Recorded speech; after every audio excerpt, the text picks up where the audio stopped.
भगवान से हमें कैसे प्रार्थना करनी चाहिए। ये कहानी एक छोटे से गांव में रहने वाले रमेश नाम के एक साधारण किसान की है। रमेश ईश्वर में बहुत आस्था रखता था और प्रतिदिन सुबह मंदिर जाकर भगवान से प्रार्थना करता था। लेकिन उसकी जिंदगी में मुश्किलें खत्म होने का नाम ही नहीं ले रही थीं। उसकी फसलें लगातार सूख रही थीं, बच्चों की पढ़ाई रुक गई थी और कर्ज बढ़ता जा रहा था। रमेश हर दिन भगवान से प्रार्थना करता, लेकिन उसकी प्रार्थनाओं में वह हमेशा यही कहता, हे भगवान, मेरी समस्याओं का समाधान करो। मुझे धन, सुख और समृद्धि दो।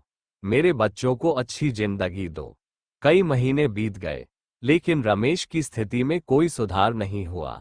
धीरे धीरे उसका ईश्वर पर विश्वास डगमगाने लगा। एक दिन रमेश बहुत निराश होकर जंगल की ओर चला गया। उसने सोचा कि अब ईश्वर मेरी सुनते ही नहीं है। जंगल में उसे एक बूढ़े साधु मिले। साधु ने रमेश की परेशानी देखी और उससे पूछा, बेटा, तुम इतने उदास क्यों हो? रमेश ने अपनी सारी समस्याएं साधु को बता दी और कहा, मैं हर दिन भगवान से प्रार्थना करता हूँ, लेकिन मेरी प्रार्थनाएं कभी पूरी नहीं होती। क्या भगवान सचमुच हमारी सुनते भी हैं?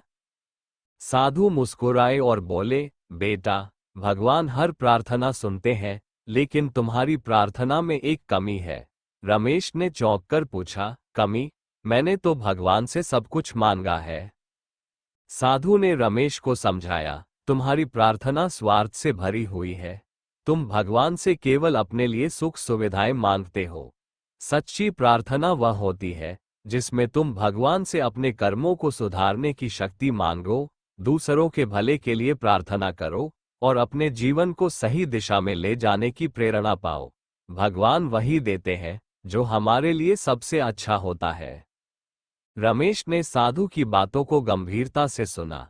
साधु ने उसे एक मंत्र दिया और कहा, इस मंत्र का जाप करो, लेकिन अपनी प्रार्थना में हमेशा ईश्वर से मार्गदर्शन मांगो, न कि सिर्फ भौतिक चीजें।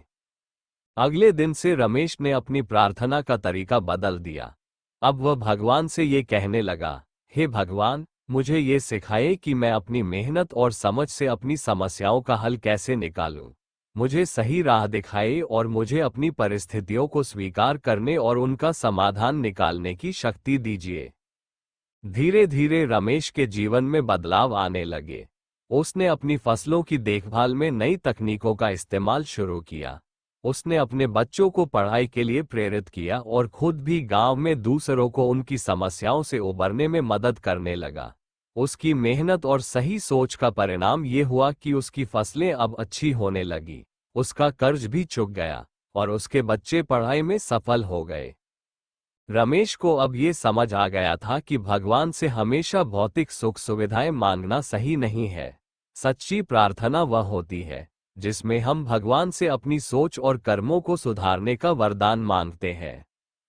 कहानी का सार यह है कि भगवान से प्रार्थना करते समय हमें ये समझना चाहिए कि ईश्वर हमारे जीवन में वही देते हैं जो हमारे लिए सही और उचित होता है। हमें ईश्वर से मार्गदर्शन, शक्ति और धैर्य मांगना चाहिए ताकि हम अपने कर्मों से अपनी समस्याओं का समाधान निकाल सकें। सच्ची प्रार्थना हमारी आत्मा को शुद्ध करती है और हमें जीवन की सच्चाइयों को स्वीकार करने का साहस देती है। मेरे प्यारे बंधुओं, मैं आपको अपनी यह धार्मिक कथाओं को इसलिए सुनाता हूं जिससे निश्चित रूप से आपके जीवन में एक अच्छा बदलाव आ सके और आप भगवान के प्रति अटूट विश्वास और धार्मिक प्रतिस्पर्धा रखें, जिससे आपकी जीवन में खुशियां ही खुशियां हो।